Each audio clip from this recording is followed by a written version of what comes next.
When you see people are shouting about certain things and you're like, I bet when they close their doors at home, something different might happen from the things that they preach. It's considered a norm to make sure that, oh, did you consult your partner about it? Because I think tubal ligation, right? Tubal ligation you cannot even do if you're not married.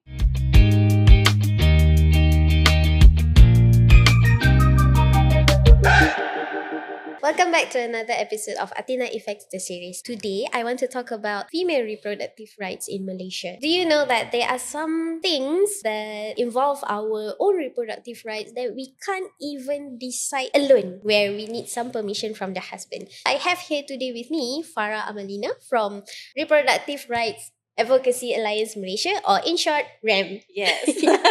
Okay.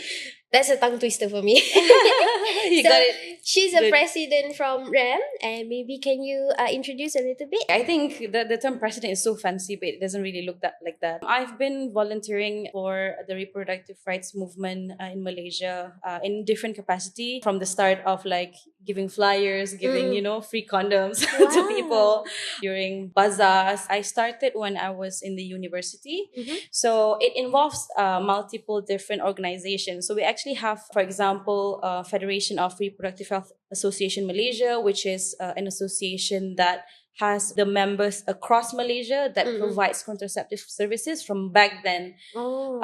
Their focus is a bit more of like family reproductive health. That's where the history is from. Like family planning. Yeah, family planning, correct. So the term that they used before was family planning. And from there, I get a bit more involved in different causes. I'm really eager to learn. Like in the activism world, there's so many things, so I'm just like open to learn. And then I was involved in the International Planned Parenthood Federation, which is the higher secretariat for FRAM. So FRAM is like a part of a larger network. If you've heard Planned Parenthood in the US, so that's like one of the before that, it was a part of the IPPF network. From there, I think along the way, RRAAM was created, but RRAAM was created like way back actually before I was involved. RRAAM is a bit, for me personally, is quite bolder than others because RRAAM takes up the conversation of abortion, the topic of abortion and contraception, and we don't shy away from that conversation because sometimes in associations some people don't agree with certain stuff and things like that, but RRAAM is like, if you don't agree with abortion, you can get out from here. Yeah, so I think that's about it.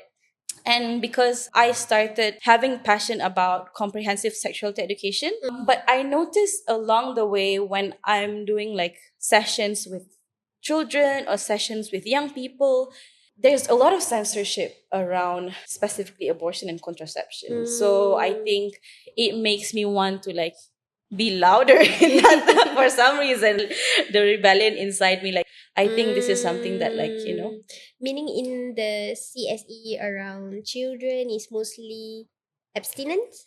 Oh, definitely. It's not just children. It's even for Adults. University students, or if it involves an institution, especially governmental institution, that's always the framework. Like, you either touch for 2 seconds about abortion and contraception, or you don't touch at all.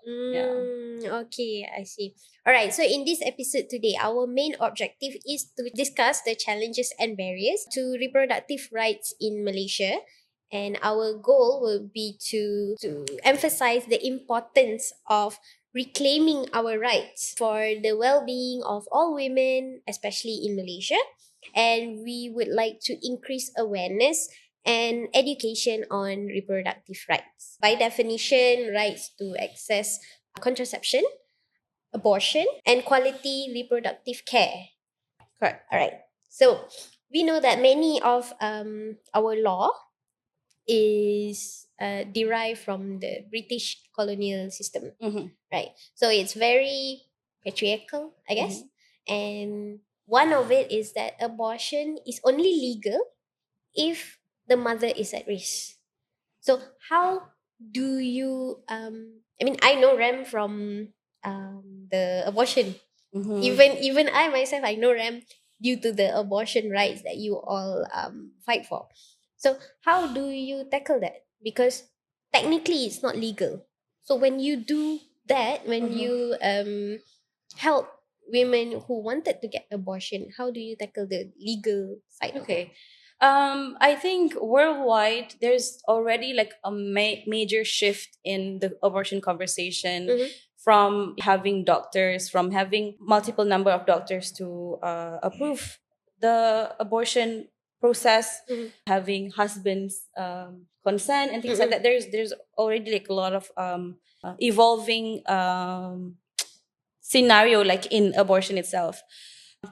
So actually, like in Malaysia, even though it stems from the colonial laws, but we are technically a bit more progressive than the UK now, because even the UK now, they still require two doctors Oh. to get an abortion. Yeah. Oh. Yeah, but in Malaysia, because I think the revision of the law in 1989, because government during that time sees the need to have a way to tackle maternal mortality, which is the rate of numbers of pregnant women during that time. They say like by having a certain clause in the penal code, because sadly, unfortunately, the abortion, it is included in the penal code until now, but during the 1989, and I don't remember exactly another year, where the clause, which is section 312 for abortion, it includes like you mentioned, saving the life of the mother. pregnant person, and then to maintain the well-being of the physical and mental well-being. So in that particular section, it's already quite liberal, because it's up to interpretation. Yeah. True. So we have in 2019 we had a art what do you call that, art event, which is called Abort the Stigma. So we had this tagline of 312. 312 is the section penal code for abortion, which is like for, you can remember abortion in Malaysia using this particular number, which is 3. 3 is, there's a 3 justifications on how you can or 3 reasons that you can get an abortion in Malaysia, which is to save the pregnant woman's life, to make sure, maintain the well-being, the physical well-being, and maintain the mental well-being. And number 1 means that you only have to have one good faith from a doctor. So that's the only thing that is needed in abortion in Malaysia, actually. So comparatively, like even from the US, like we're so progressive in terms of our law. The 2 is, you only need, for example, in a consultation, you only need a doctor and the person that wants to get the termination. That itself, 312 itself explains you don't need any consent from anyone except for that person. You need a doctor that has a good faith, because there's also like another section that says like, if it goes against your will, so it means that it's in bad faith, right? So good faith means like, okay, it's agreeable between the doctor and the patient, but at the same time it also is, because it's a gray area, so it can go both ways. So for us in RRAAM in particular, we advocate for that. We're saying that our law is progressive, so we justify the services based on of course the legal framework, but at the same time we're trying as much as we can to incorporate the human rights in there, and we're being smart about it, basically. But in general, there's no, because when you said maintaining mental and physical well-being, who can rate that? There's no particular section that says like, oh, you need to go through a mental test. No. And I had a conversation with one of the doctors that provide abortion, and they say the moment a woman, a pregnant person, goes to the clinic, they're already in distress. True. So from there, we can just say, yes, if the continuation of the pregnancy is already making you stressed, then you are eligible for the 312. So that's like how we kind of navigate the legal, Okay, framework. understand. Because I think I've had this argument before on Twitter, because to legalize abortion, technically it's not legal here. My argument at the time was for someone who were raped. So, trigger warning. We'll be talking about rape a bit. So, when you were raped, let's say you were pregnant, touch wood, you were pregnant, and then you would like to get an abortion. Technically, it's not legal here. So, someone actually showed me the 312 section, and I said, it did mention there about mental well being. What makes you think continuing with the pregnancy from a rapist will contribute to a healthy mental well-being, right? So it was quite an uproar at the time, yeah, because Malaysia don't really view abortion in a, I don't know, a good way, because to them dia macam menolak rezeki ke apa macam tu lah. They are quick to vilify women. They're so quick to chastise them. Like, I don't know why you can't just sit down. Whatever the reason is, again, I don't like saying this, but like, we're not condoning abortion, but abortion is part of life. We have to accept that because it has been happening since decades ago. It's just a different method. Now it's a lot safer. Yep. So why can't we view that as something that is love that we show for women, for them to embrace their own life and take control? Because there's, again, so much fear in women being able to take control of their body for some reason. That's just something that I always remember I saw this one post on Instagram. It was from the feminists from India side. There's one quote they said, if you think abortion is only applicable to rape victims, you believe that women have to be violated to have their rights. Exactly.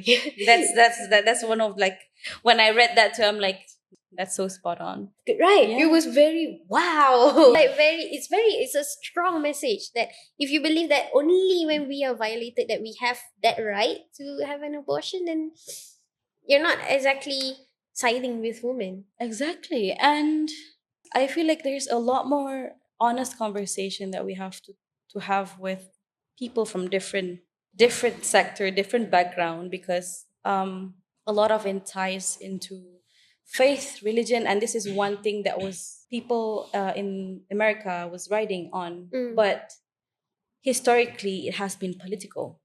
It's never about faith. It's never about faith. They're It's just to I'm just control mad. women. I'm just mad at this point.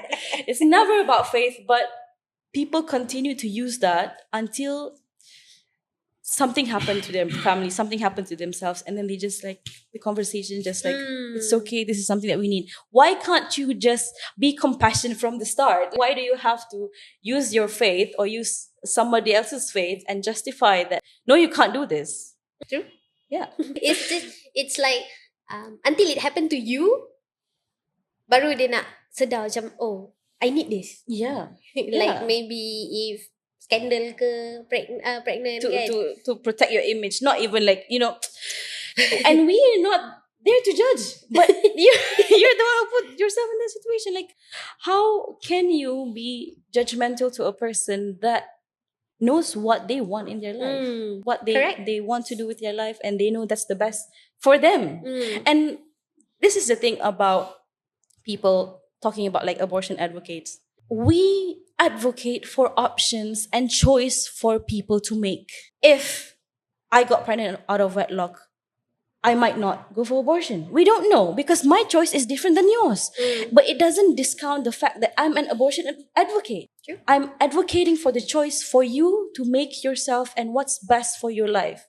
And I'm in no way in power to choose what's best for you. You know yourself. I've mentioned this before to my colleague. I said, what's wrong with abortion? What's wrong with having it legalized? I have a child, and I am also an abortion advocate. I am pro-choice. And then she was like, it's a God-given gift. I responded to her like, it might be a God-given gift to you, not to them. Right? Because not every child is a God-given gift. Yeah, this is also another topic, like, when we're talking about religion and faith, it's a wormhole. You can continue and people are gonna, like, continue. But at the end of the day, like, I always because some people that reach out to me, and I understand, especially in Malaysia, your life, most of the people's life, it's attached or linked to their faith, and it's understandable. And whenever like people ask me like, how can you, advocate for abortion but you're Muslim, even though like stereotypically people wouldn't say like, oh, she's not Muslim because she doesn't whatever. But yeah, I am a Muslim, so how can you be an abortion advocate? But I'm like, all of the times that we do abortion advocacy work or contraception advocacy work, it's always comes from the view, or from this is personal for me, like it comes from a place of compassion. And I feel like personally that compassion for me, it's about humanity, but also at the same time it derives from my faith, that I believe God is forgiving enough. God is accepting everyone, because different lives, different people have different stories.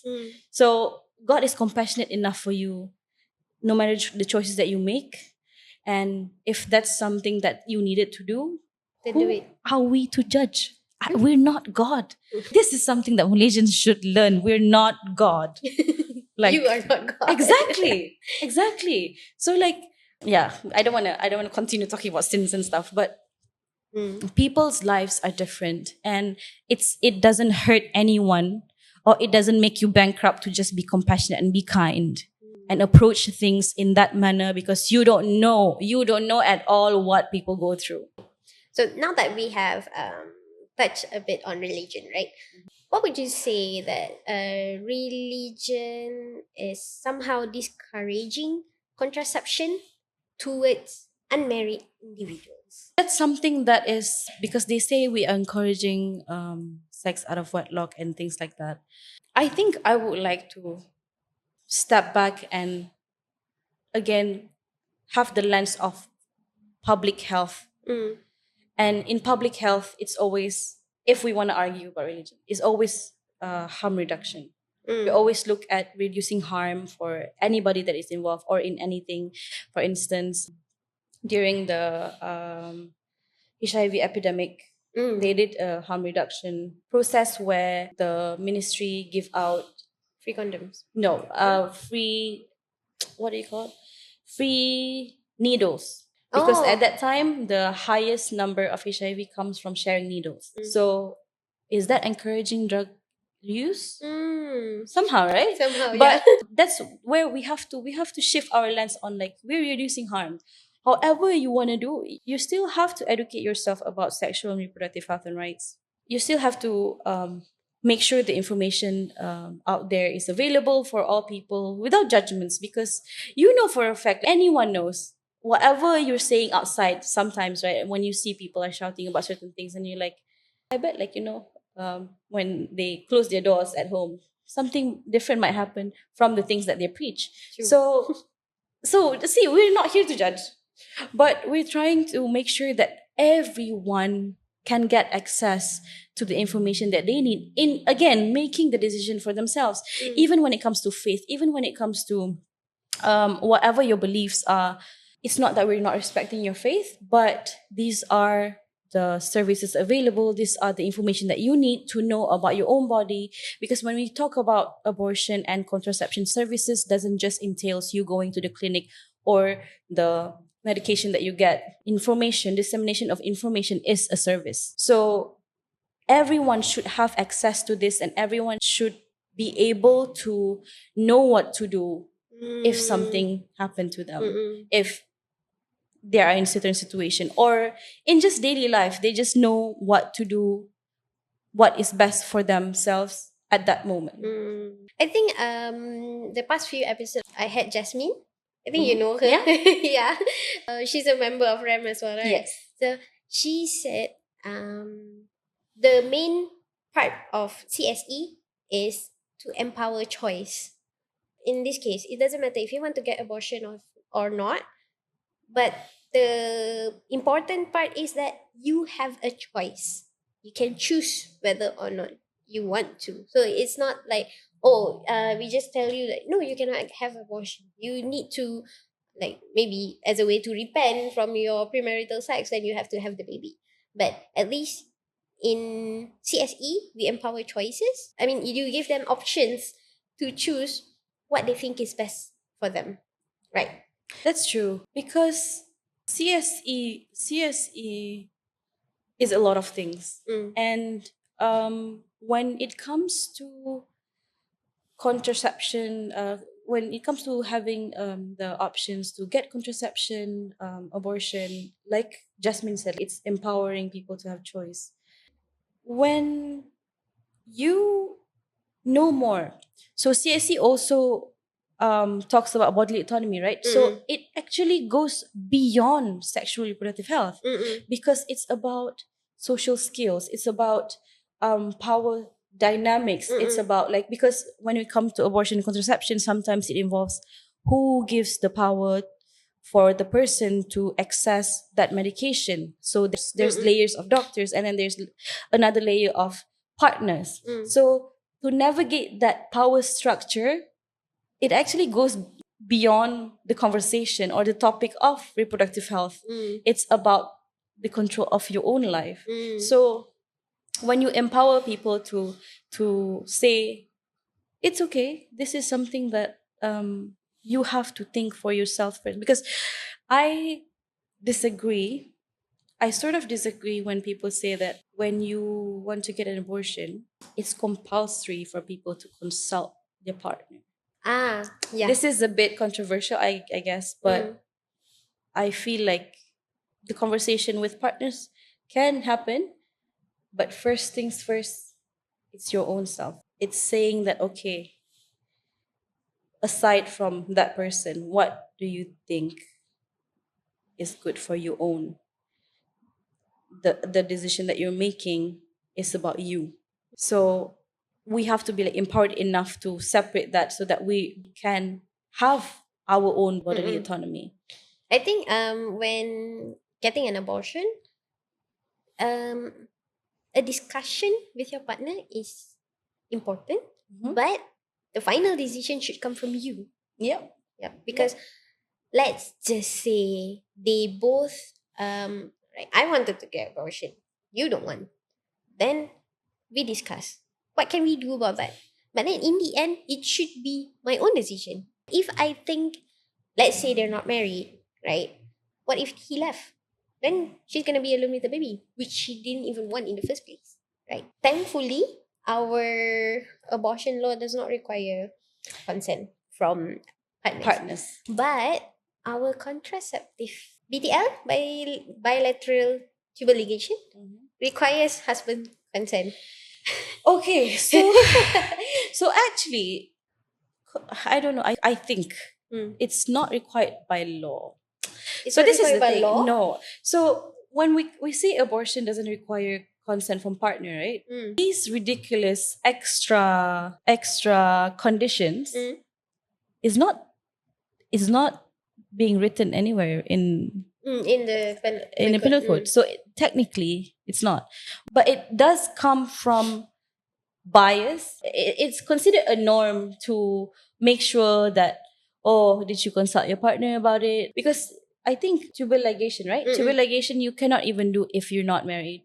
Yeah. Yeah. So You cannot even it's so ridiculous. You cannot even get any sort of contraception if you're not married. I mean, when it comes to, okay, so in Malaysia, the agency that oversees contraception for women, so it's a bit odd because we have Ministry of Health and we have Ministry of Women. So I feel like there's some unresolved issues there that both want to take charge of.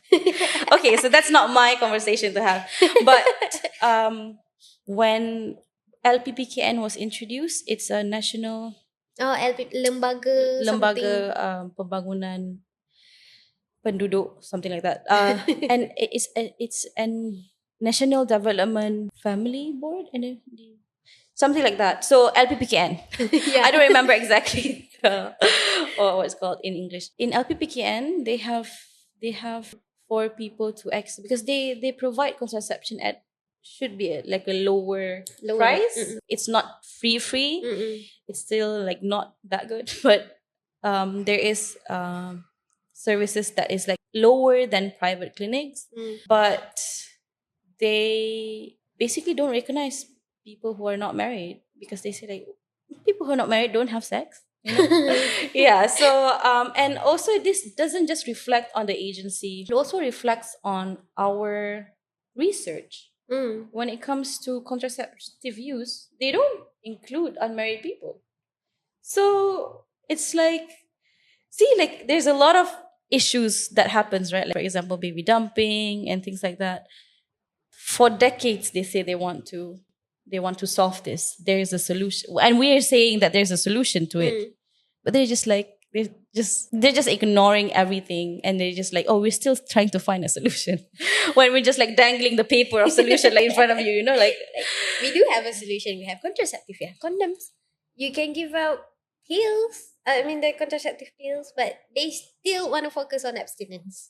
and they also, I think we have to look at public health in general and what we constitute as public health. So I feel like there's a lot of reservation when it comes to say like, oh, contraceptive for unmarried people is not important because it's their choice, so they should be forking out their own money to pay for the contraceptions.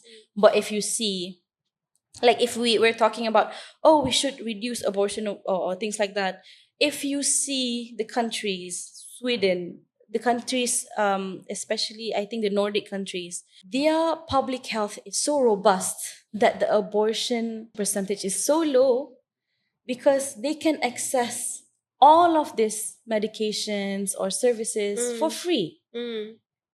So again, like it's a bit It's actually funny. related. Yeah, right? it's a bit funny. Like they say, like, oh, you want to reduce abortion? Okay, make public health a bit more comprehensive, include accessible. contraception. Yeah, CSE, everything. Like they don't want to do it, but then they're like It's like, shouting. okay, if you want lower abortion rate or lower baby dumping rate, provide accessible healthcare. Yep. And for you to get people to access the healthcare, you need to have CSE, Exactly. a comprehensive CSE. Exactly. And I think it's also interesting about our view of the population in general because at one point the country is encouraging family planning, right? And this is the problem about us looking at the population in a very conventional manner because the conversation is always saying, oh, it's so worrying this year that Malaysia will be an old country, an old people's country, and then we have to encourage people to have more kids, but are we providing more support? Even the economy is not So not supportive. how can you just like push people? There's so many kids in Malaysia, the stateless people, they are also a part of our nation. There's so many things to unpack that even the Malaysian borders and all that, we inherited it from the colonial times. So why can't we be a true nation that inclusive of this and make sure that people on our soil gets the best of everything, of their right, their healthcare, education, so that we can actually progress as a whole and not just having this idea of, oh, we need to have more babies, but then we can't be protecting the babies. Look at the issue that just happened recently about the, what do you call that, Tasca. Yes. Yeah. So babies are dying, and this is also because the lack of importance that is put towards taking care of the rights of a mother that is working, a father that is working, and then the caregiving system. There's so many things interrelated that like people are not ready for the conversation. You want the end product, but you don't want the process. They're just like, just make babies, for them to just work for us. Since we are talking about abortion and contraceptive, I believe we do have barriers, like you mentioned just now, in accessing contraception, especially in government institution. It does not recognize unmarried individual. But is there any challenges for married individual to get contraception? Is there any, maybe for example, like the BTL, you need to get the husband's consent, and I think I'm not sure if you know this, but if you have never given birth before, you're married but you've never given birth, you're not allowed to take contraception. From the hospital? Yep, from KK. I Okay. couldn't. And that goes, it's interesting because Ministry of Health, they provided a guideline for young people's reproductive health care. And it says there's no judgments. So all of this comes from the people themselves, the medical professionals. I'm not saying that everyone is the same, but there are plenty of medical professionals that encourages the use of contraception for young people that is not married, but it's not known. Even in the KK, there are some KK that is really, for example, queer people friendly, woman friendly, but it's not a known practice, and that's a sad thing. And I think, again, there's so many layers to unpack where these biases come from. It might stem from the curriculum system of the medical professional in Malaysia. It's a possibility, because I'm not sure about now specifically, but it's great, isn't it, if we have like a particular section about non-judgmental and non-biased services, pointing it out and saying this happens, and if you encounter this, this is what you should do. It's also a practice where, like, if people who are not married and people who don't know their rights, they go to the doctor, and the doctor will be lecturing them first. This doesn't just happen in the government institution, it also happens in private clinics. If the doctor feels like, oh, they look so young, these people need to be schooled. And it's so funny, it also happens in some of the abortion providers that actually provide and benefited from providing the services. They're putting a tons amount of money for people to just access surgical abortion, for example. They're still lecturing these people, and then you are eating their money. It doesn't make sense. It doesn't make sense. And there's a lot of layers, and I think, again, like, everyone has a role to play. It's the legal fraternity, it's the medical professionals. There's so many layers to just make sure that women access the information and the services that they need or they can.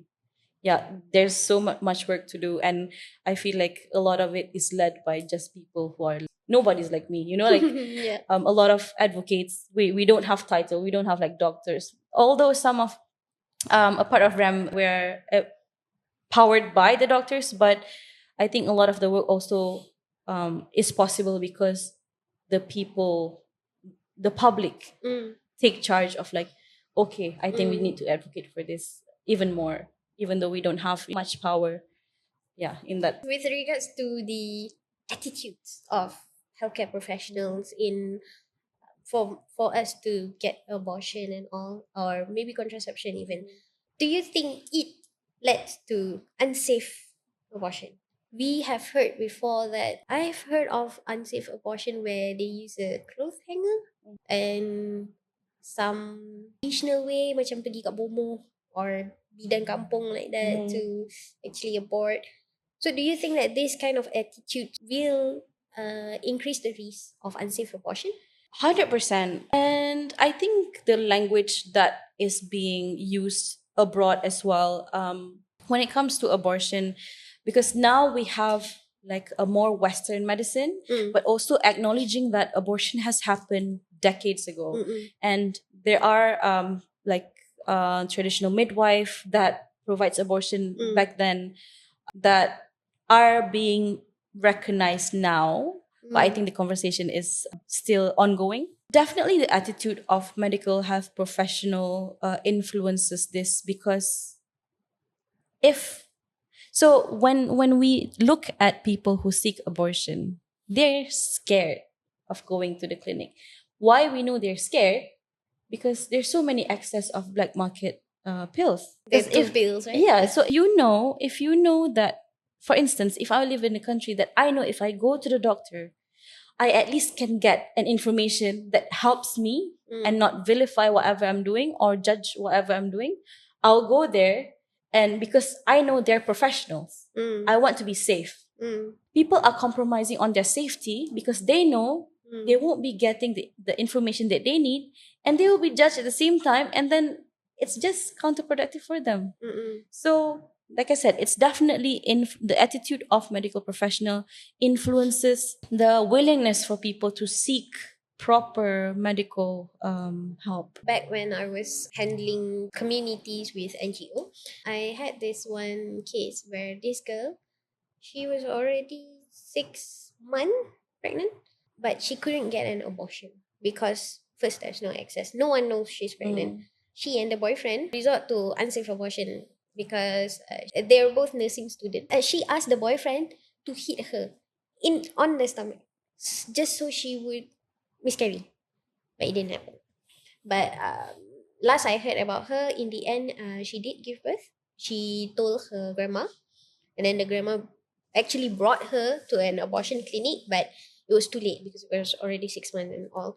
And then she had the baby and gave it away. Thankfully, the baby is okay. But the way that she tried a lot of things to actually abort on her own, it was very unsafe. She even tried. She said she ate pineapple, the myth, right? Makan nanas. She said dua biji besar. Makan 2 biji nanas with Panadols banyak-banyak, and I was like, that is so unsafe because you makan Panadol banyak-banyak, it's not safe for you. I did tell her to go to RRAAM. I said, okay, maybe you can go to RRAAM, or if you want to go to an abortion clinic, I can bring you. But then the cost might be a bit higher. Could be maybe 1 to 2K macam tu kan, and she's also far along, so it has to be surgical kan. In the end, thankfully the grandma is very supportive. She gave the baby away. Yeah, so it goes beyond when we talk about reproductive health, like again, it's the same with CSE. It encompasses a lot of different things, and the support system. We're talking about the population just now. It's not that it's zero, but the support system doesn't encourage pregnancies to continue. Even especially for like unmarried people, like you're encouraging people to continue their pregnancy, and then after that, what? So that is the dilemma for many people. And again, like abortion is not about abandoning your responsibility. Abortion is being responsible. Because you can't be responsible to the child. Exactly. Even the thought of continuing the pregnancy, people take it so lightly that pregnancy looks so different with different people. 9 months, there's like different type of reaction, different side effects, and all these things. And people are okay with those who don't want to get pregnant to go through this because it's normal, because it is something that is expected of a woman. Yeah, expected. It's so vile. It's so vile. How can't people see that? I agree that pregnancy is different for every individual, because personally mine is very tiring. Mine is very painful, very tiring. But my sister lagi 2 minggu nak bersalin, pergi jalan kat Bangkok. Which is different. Yeah. And then my labor experience, God, I macam nak bunuh orang. Adik I 3 hari tak sakit pun. It's very different. For me, I am one and done. I memang serik. I tak nak. But some people macam, oh nak lagi. Rindu ada baby. I do miss having a baby, but I don't want to go through that again. Yeah, and again, like people celebrate others having a lot of children, but people who don't have children, people who only want to have one child, they should also be celebrated. Like, what is this with, it's so good that you have like 5 children, but then if we decide to have one because we know it's a responsible thing to do, we just like, you miss out on a lot of it's our life. Why are you messing with our life? I still get that until today, where people say, bila nak tambah lagi seorang? Like, bila nak ada adik? I was like, no, one and done, no more. One is because of my trauma too is that I want to be able to give everything to her. So macam with this economy, I don't think I can have two or I mean more than one and provide to them equally. So I feel like I even talked to my husband. I said it's okay. Everything we have, we give it to her. Dah, settle. Cukup. She has her cousin, my nephew. You pergi main dengan dia. That's your adik. When we talk about the barriers and all, we are admitting that the barriers exist towards the two groups, married and unmarried. Both types of women face challenges in getting contraceptions or abortions. But the worst one that's having it is probably the unmarried one because you can't even get contraception. What more an abortion? And if like let's say we do have contraceptive pills over the counter in pharmacy, but then you can't really just take it like that without knowing you still need to consult doctor lah kan, because that's the best way. Because for some people you can't just makan je. So there's also like different side effects for different people, for different pills. I hate the side effect. I tried Yasmin once. Oh my god, I have migraines. I didn't know that I'm not supposed to take contraceptive pills if you have migraines. So I took Yasmin. So bad. Yeah. It goes back to, like having options as well, because the most accessible one might be the over-the-counter contraception, which is condoms, and the pills we can get like straight. So far, like from my observation, there's not much barriers for pharmacists. Pharmacists, they just like, oh, put your name. So many people also put like different names, like fake names, right? Like they're gonna check anyways. But people have to deal with the side effects just because they don't want to go to doctors and because of the stigma. Other options that they can have. Yeah, I think for pharmacies also, if you say, oh, I want this, okay, ambil je. Exactly. I think pharmacies is the OG, the OG in medical professional, non-judgmental. Best. Yeah. So to conclude, the restrictive laws that we have on abortion and reproductive rights will bring more harm than good, especially if they're facing prejudice or stigma, or maybe the attitude of the professionals itself. It can lead to unsafe abortion. Like maybe they try to abort but it wasn't exactly successful, then nanti baby tu keluar tak sempurna ke, or maybe the person itself died ke, kan? So it will bring more harm than good. Maybe a last few words from you to conclude this episode today. I think our view on abortion and contraception in general, in the general public, should go beyond the lens of faith. Because interestingly enough, also I met in conferences people of faith. They have a group that like their faith-based group that supports contraception. We should look it in the lens of public health and prioritizing women over anything else. Because if we can't protect the women's lives when they are alive, then what's the point of us trying to protect something that is not yet, like I feel like it might sound bad to say that, oh, we need to like prioritize women's life over the pregnancies, but I think it's just the easiest way is to be kind to people who go through different situations in life. No matter what their decisions are, one person's abortion is not more valuable than the other.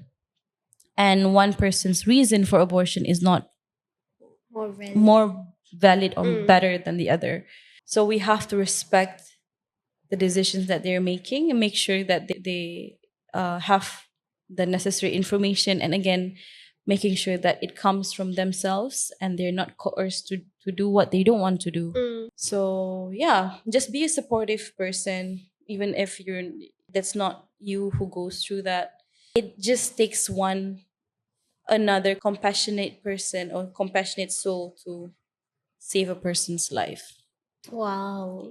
So, going back to RAM, how can our listener advocate or maybe support and join the movement to reclaim our reproductive Okay, rights? I think you can definitely go to www.rraam.org. There's a lot of informations there. It starts from yourself to be informed, because a lot of the times when it comes to abortion, because abortion rate is 1 of 4 women. Oh, that's a If I'm lot. not mistaken, 1 of 4 women goes through abortion. So if there's 4 women, then one of us might have already gone through abortion. And also in Malaysia itself, this is like a study back then, years back. I'm not sure about the year. It's 2000 something, 2015? No.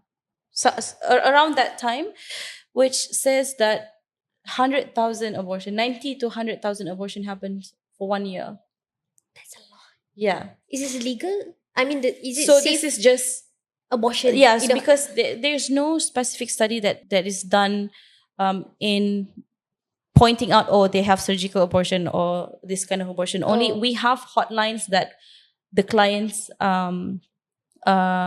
reach out to us, then we can track. But back then it's more of like, they call it disappearing pregnancy. So it was calculated based on the pregnancy wasn't completed. Yeah, so it's a research thing. I'm not an expert at that, but it's around 90 to 100,000 back then. That's a lot. And for our clients, people who know RAM's hotline, it's the average for 2023 is 1 month there's 250 people reaching out. And this is the people that knows RAM hotline. What about those who doesn't?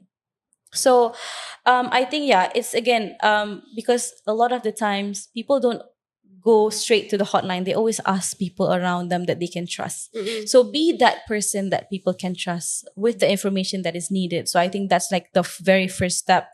And also based on my personal experience, it's really helpful when you have the information in hand, even when you're not an activist or an advocate. I mean, even if you don't have the information, you can just Google and exactly. But when you Google, go to RAM and not other websites, because I saw other websites which is not really helpful. Yeah, so www.rraam.org. And we also have a hotline that helps with giving information on sexual and reproductive health services, including abortion and contraception. I don't remember the number, but I have to read. It's +601 836 87950. So you don't call this hotline, you just WhatsApp them. And the para counselors will reply to you and give you the necessary information needed. Thank you so much for that, Fara. So that concludes our episode for today. Thank you for reclaiming our rights with us. We'll see you next week. Bye.